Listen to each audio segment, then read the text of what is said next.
Hey there. Welcome back to another episode of the Build Your Copywriting Business podcast. Hey, Kate. Hello, hello. Hello. Today, we're going to go through another very important topic, but one that might not occur to you if you're just beginning your copywriting career. And that is the topic of feedback on your projects from your clients. Mm-hmm. I think, And quite frankly, even if you aren't just beginning your career, feedback can be very shocking depending on the career you've had. That's true. That's a really good point, because not only do you want feedback from your clients, but as our students see in our student-only Facebook group, you want to post your practice there to get feedback as well. Copywriting, as opposed to some other kinds of writing, is a very collaborative field. You know, you're not writing your copywriting. You're not writing your copy in a tunnel, a funnel, a bubble, a vacuum. Any of those, you're not doing it in any of those things, quite frankly. Any of the above. You're going to be working with your designer potentially. You're going to be getting input from your client initially, and then very likely feedback on a project afterwards. You know, your client, you can ask the best questions in the input and ask questions as you go, but your client is going to have things in their heads, knowledge, experience that you might not even know enough to ask about. And sometimes that's going to come out after you've written the first draft of the project. So is feedback something that people should be scared of, Kate? Never, ever, ever, ever, ever, ever, never, never, never. Yeah. So feedback is super valuable. And, you know, when you're first starting out, the value of it is how else are you going to know if what you're writing is good and if it's on the right track and if you're hitting benefits and if you're, you know, focused too much on features or if there's opportunity to be more concise. You know, it's very easy, as we all know, to look at our work, even if we sleep on it, come back, look at it again with fresh eyes, edit it. We still are so close to it at a certain point that we're not seeing everything that there is to see there. And we're only coming at it with our one perspective. So as soon as you put it, you know, for folks in the CCA, putting it into the Facebook group, the student only Facebook group for feedback, you're going to get a ton of valuable feedback to say, oh, maybe if you did this, or if, you know, maybe your call to action isn't as clear and maybe you forgot to put one in, or, you know, lots of things, especially when you're first starting out, that will help you learn and it will help you improve writing copy. You know, I feel like we always say like at least 50% of writing is editing. And if not, probably a lot more, I would say. You know, you can take a look at how long it takes you to do your first draft versus, you know, I've started to skew. I think people get writer's block on their first draft because they're like, oh, I want it to be good. And like, oh, I can't think of the best headline. Get it out, you know, spend like half as much time on your first draft as you do. And by first draft, I mean internal, nothing you're going to send to the client, you know.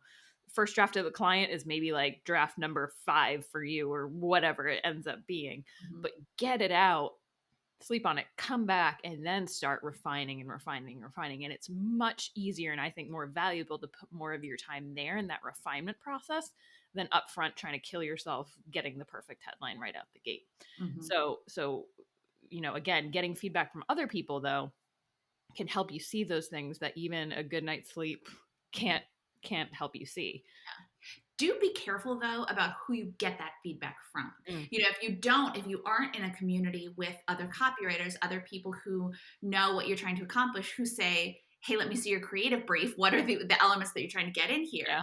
You know, you may not get feedback that's actually relevant to that piece, and that will make it stronger. You know, when we're proud of something, sometimes we want to show it to, or when we're working on something, you know, we want to show it to our significant others or our friends or that kind of thing. But if they don't know how copywriting is supposed to work and they don't know what you're trying to accomplish, they might be able to say like, oh, I like this, or I don't like this, but might not, even if they're the target audience, they might not be able to tell you what they don't like, why they don't like it, and certainly can't give you ideas for how to, or at least potentially can't give you ideas for how to make it better. So just be really careful about asking for feedback from people who aren't qualified to give you feedback.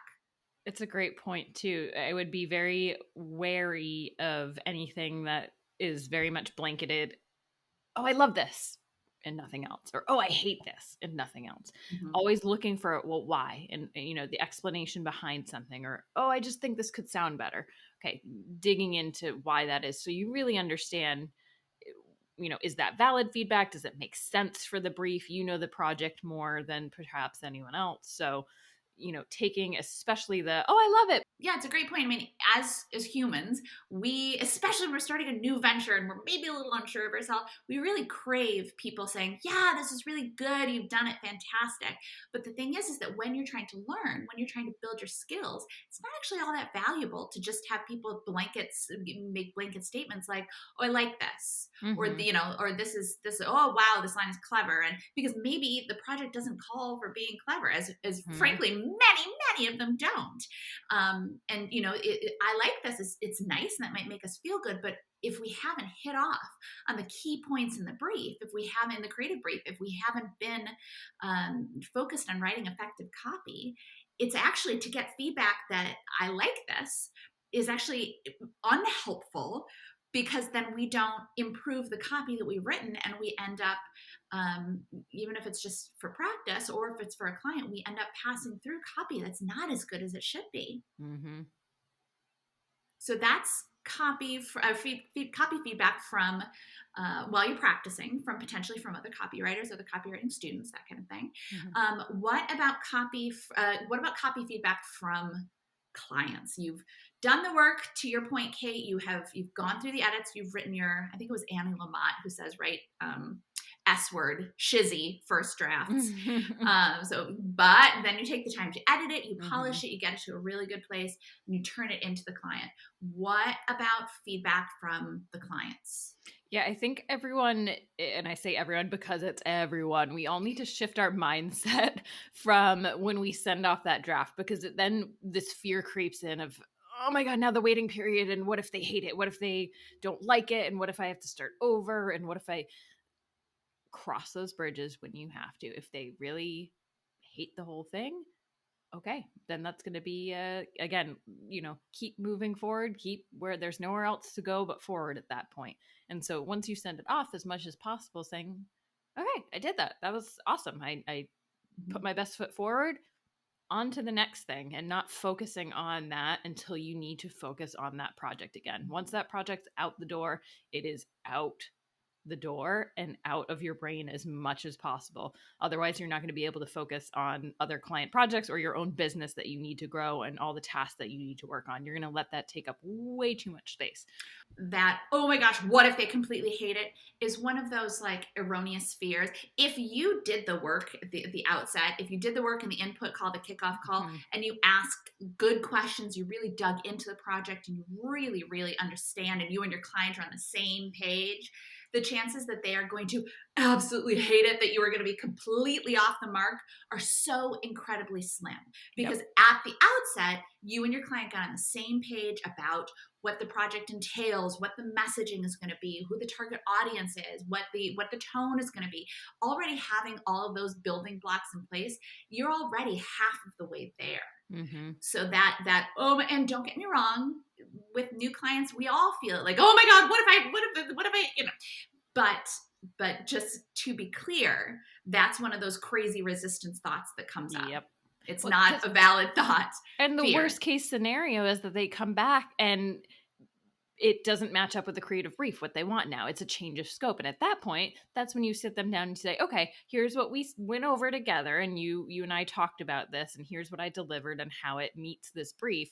What you're saying now is you want an about page, and we talked about a homepage or what, and then you can have that discussion of what needs to then happen to move forward. But that's rare. And, again, if you've had probably multiple calls at this point with your client. And so chances are so slim. So once you do get feedback, though, the best, we always say, especially if it's a client you've never worked with before, you've never, it's the first time you're working with them, and even if it's not, if it's a bigger project with a client you've worked with before, to get on a call, get on a Zoom call, so you can see each other, you can have hand gestures. I love I talk with my hands a lot. It's very important that clients kind of can see your body language. And I know there are a few students in the class who mentioned, if you're working with folks who are maybe autistic and maybe body language isn't as important a thing, you can obviously weigh that of whether a video call makes sense. You don't necessarily have to have the camera on, but the nice thing about a video call is you can share your screen. So you don't have to necessarily see each other on camera, but you can be talking and walk through your copy doc together, which is the most important piece of doing the video call and having the screen sharing capability. Mm-hmm. Reading that copy out loud and saying, hey, I'm going to run through the whole copy doc and we can chat afterwards. If you have any immediate reactions, we can talk about it, but if not, then I'll give you some time with it, and if I could have edits by this date, you give your client a Mm-hmm. deadline, or feedback, I should say, by this date, because you don't want them to provide solutions. You don't want them to give you prescriptive edits. You can actually, I give clients sometimes in the doc specific, use track changes and use comment feature as much as possible and explain why something isn't working and lay it out what they need to do, because now yes, you are providing the service to your client, but now they also need to provide you with something so that you can do your job well. And it is a two-way relationship. It's not just you reading their mind of them saying, I don't like this. That doesn't help you then make a change moving forward. Is it the tone? Is it the actual content? Is it saying something completely, factually wrong? That's very different Mm-hmm. than the tone being wrong.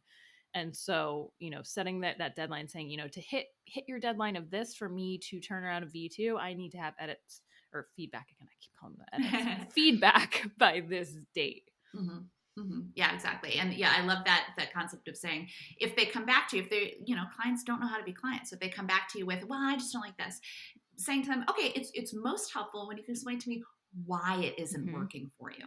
And quite frankly, if they go through the doc, hey, point out anything you do like and why. I think that's we often focus too much on the quote unquote negative. None of it's negative. Mm-hmm. It's all helpful for getting to the best possible outcome. Mm-hmm. But we focus on what needs to be changed versus what's actually already working well. And so if your client, it can make you feel a little bit better of like, oh, okay, they actually liked these parts they didn't comment on, which remember that if they don't comment that they like everything, they probably like everything that they didn't comment on. So it's a nice reminder to be like, oh yeah, like 85% of this they loved, and like this other maybe 15%, I just need some small changes. Yeah. Well, and knowing what they like can also help you with future projects. And they say, Yes. well, I really like this because this. You go, okay, note to self, that's something for the next time. Yeah. Yes. Well, and I think, every project you should go in expecting and planning, building into your cost, Yes. at least a couple rounds of feedback. And I know that people are like, oh my God, 2 rounds of feedback or 3 rounds of feedback. I mean, really, you're going to take feedback until your client is happy, which is why we do what we do. We don't do it to give them a half-baked version of copy. But again, when you do your job at the beginning and you get a really deep input call, really deep kickoff call, and you really, really understand your project and you and your client are on the same page, you're not going to have 60 rounds of feedback. You will likely have 2. So go into every project expecting to get feedback. Yes, especially as you get faster and better, where you're like, oh, I probably won't have any. I haven't had a client that's asked for revisions in years. You want to build in that time and keep that time because A, you never know when you're going to need that revision time, and B, you shouldn't penalize yourself for being good at what you do. Exactly. It should absolutely be a fun surprise when a client says, you nailed it. This is awesome, exactly the way it is. That's fun, and that is an opportunity to celebrate. That's fantastic. However, you should not feel bad about yourself if a client has feedback, and you should also not expect to nail every single one of them. And in fact, it's a little bit dangerous if you start getting no feedback from clients. Yeah, it could be really shocking if after several months, several years, however long that you've been doing it, and then all of a sudden you get feedback and you haven't dealt with it in a very, very long time. That can come as like oh my God, I'm the world's worst copywriter. Am I bad? Should I quit now? Was everything else just a complete luck? And now, or on the other hand, you could get defensive and think, well, this client doesn't know what they're talking about. What jerks. Like, I'm never working with this client again because they gave me feedback. You could have a range of reactions. Quite frankly, you could move from a couple of those back and forth of Mm-hmm. sadness and, resistance, feeling of or imposter syndrome, oh, I'm not actually as good as I thought I was, Mm-hmm. to that anger. It can be kind of a fluid Yeah, fluid emotional reaction. journey. Yeah, Yes, exactly. yes. Well, and be careful too about the kinds of clients who you send them your copy and like 10 minutes later, they're like, oh my gosh, it's perfect. Great, nailed it. On to the next thing. That can be a concern Yes. as well when they immediately like, great, done. And you think, okay, great, done. I'm on to the next thing. Because sometimes the clients who answer that quickly and are like, no, it's totally perfect, haven't actually gone through it and thought about it carefully. Mm-hmm. And those are the clients who later on, maybe even after you send an invoice, potentially even after you get paid, a client comes back and goes, you know what, I looked through this and now that I'm thinking about it, issue. Mm-hmm. Then that's a problem because those are revisions to an original project. And especially if it's something you've already been paid for, you have to go back and do those. Unless Kate was saying it's out of the scope, you have to go back and make those revisions. So be real careful about the clients who give you quick feedback. Don't be afraid to say, hey, definitely take some time to think about it. Maybe even ask them questions about how did you feel about how I approached XYZ, that kind of thing, if they are a quick feedback kind of client. Yeah. And I think that brings up a lot of quick feedback clients I've noticed are folks who haven't learned how to give feedback.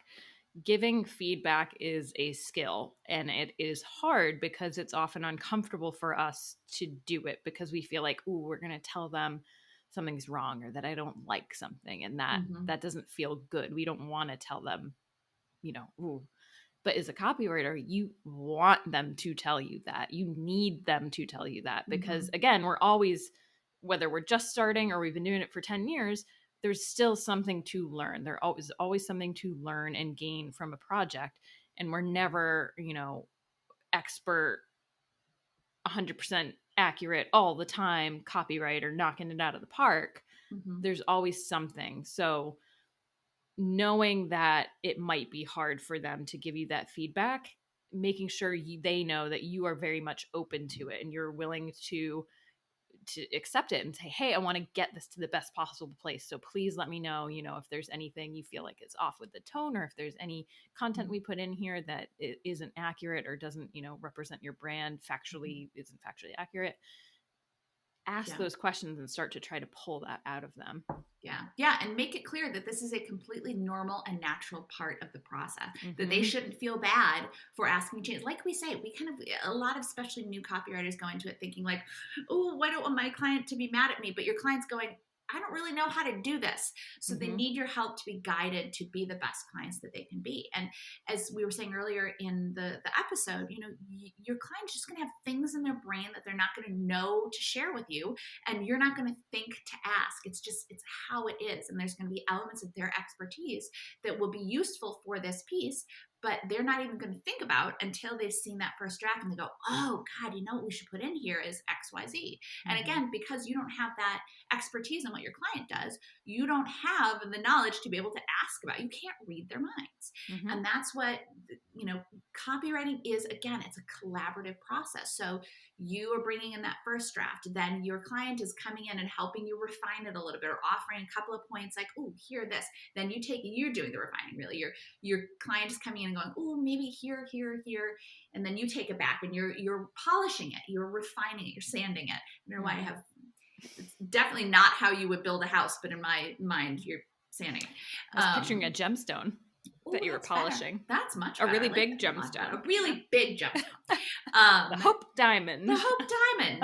Maybe don't polish that too much because you're trying to get off the rough edges, which I'm pretty sure they're against for the Hope Diamond.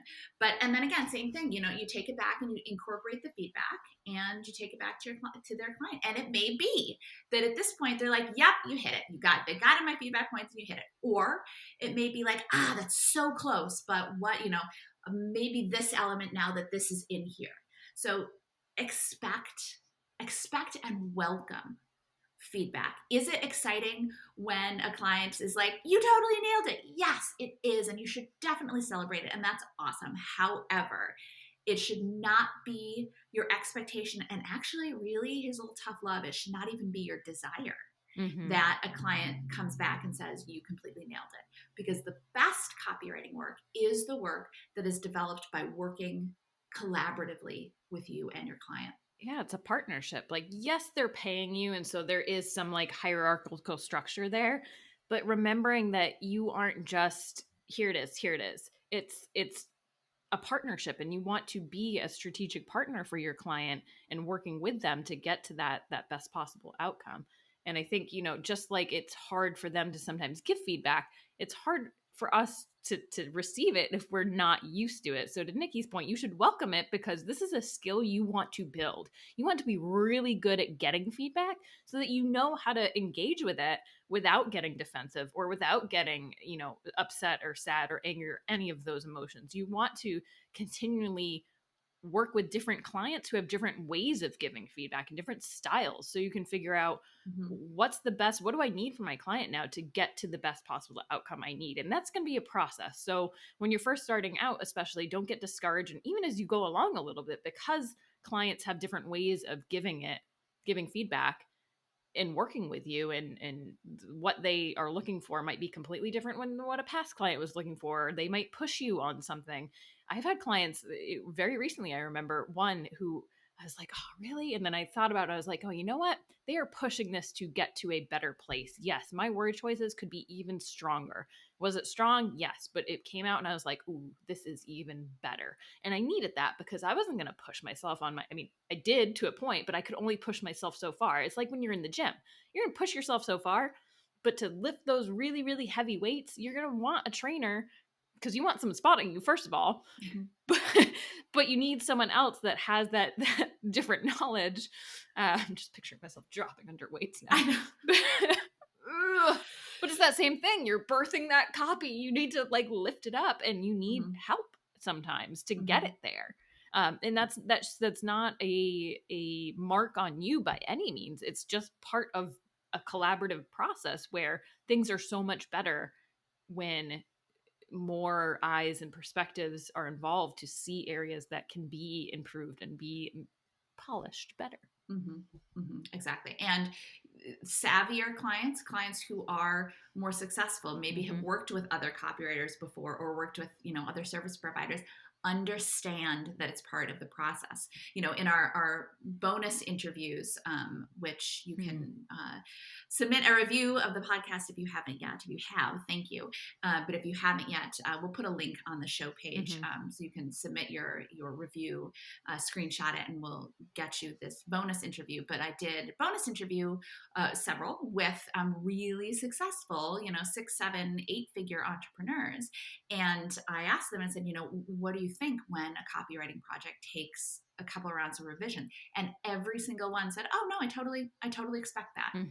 The savvier clients, you may have to educate the newer business owners or but the savvier clients, the more successful clients, and the people, the marketing directors, the creative directors, they know that it's part of the process. So you should accept and value it as part of the process as well.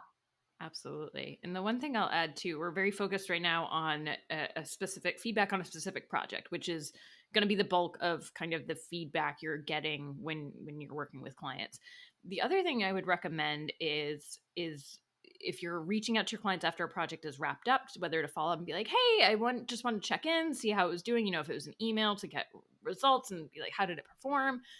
If you're asking for a testimonial, perhaps, hey, I loved working with you. I know it's been a week or whatever since we wrapped the project, but wanted to ask if there was any feedback you had for me, and ask them pointed questions you're wondering about, not just about the copy at this point, because you already went through that process. How was the process of working these? Was there anything you felt could be improved? Was there anything you think I could do better? Ask for that feedback, because clients aren't just going to give it to you. They might, if they really loved working with you, be like, oh yeah, I loved working with you. But generally they're on to the next thing. You know how it is. You're running your copywriting business. There's a lot going on that it's not necessarily something you think to do, to reach out to say, hey, I love that, or hey, here's some feedback I have for you. Again, it's so hard to give that feedback. It's uncomfortable. So unless someone is asked directly, you're not going to get it. And there's no way for you to know. You're going to wrap a project and be like, oh, they loved it. It was great. It was fine. and maybe you never hear from them again and you just assume, yep, it was great, it was fine. And maybe it was, hopefully it was, Mhm. but maybe there was something that could have been done better. And Love maybe, that. yeah, Yeah. because I mean, I think we always talk about how repeat clients, and we talk about this more not on this episode, but repeat clients, it's so much easier because you have so much knowledge of the company, and there's so much opportunity with a repeat client. So if you've been copywriting for several months, several years, and you've never had a repeat client, There's a that's problem. I wouldn't say a red flag, but it's pretty yellow orange, I'd pretty call dark it a orange dark flag. orange. Yeah. Yeah. Uh, that you want to look into. You want to, if you've had dozens of clients at a certain point, why haven't any of them come back? And so Mm-hmm. asking for this feedback, especially early on when you are still just figuring out your process and what works and what makes most sense for you, what's most helpful for your clients, get that feedback as soon as possible so you can make those small changes. They might not even be major changes, but it might be things you didn't even notice of, you know, well, you sent over the copy via email and it was really hard for me to understand, or, you know, I felt the a little lost at this part in the process, or mm-hmm, yeah. exactly. And so you don't know what you don't know. So ask for that feedback, because you could go several months, several years without knowing that you're doing something slightly off that's preventing clients from working with you again. And it could be such an easy fix. Again, who knows? I think a lot of people assume, oh, it was my price, or oh, it was, because I couldn't turn it around in 24 hours, or oh, it was because, and you Mm-hmm. can make up a lot of assumptions, but Mm-hmm. this is an area we don't want to assume. Mm-hmm. Or, oh, the client doesn't have budget for it, and that's why they didn't hire me again. Maybe that's what they're No. saying if they actually said it, but is that, ask for that feedback so No. and that you're open to getting that feedback that's sometimes hard to get. Yeah, I've told this story before, but I'm going to tell it quickly again. Yeah. There was an entrepreneur who I worked Yeah. with several years ago, and we worked together regularly, and it was great, and I liked the work, and she just kind of disappeared, and I let her disappear, didn't hop back and say, hey, what's going on, because I would just kind of sit back and she would send me work when she had work. So years later we ended up working together again. I think I had a reason to reach out to her or whatever, and she said, oh, I've got some more projects, and we started working together again. And she said, I didn't even ask. So here's another, to Kate's point about asking. She said, hey, I have a little bit of feedback if you wouldn't mind it. I said, no, I absolutely would. And this goes back to the idea of assuming that it was the price. What had happened was she had been pitched by another copywriter who had looked at her business and put together a comprehensive plan of a bunch of different things that she should be doing for her business. And I want to say it was at least a $7,000 project. And she got this from the copywriter, and she assumed, because I hadn't suggested anything like this to her, that I wasn't able to do it. So she said, which of course I would have, but I was lazy and just let her hand me clients or hand me projects. So it had nothing. It was the opposite of, oh, my prices are too high.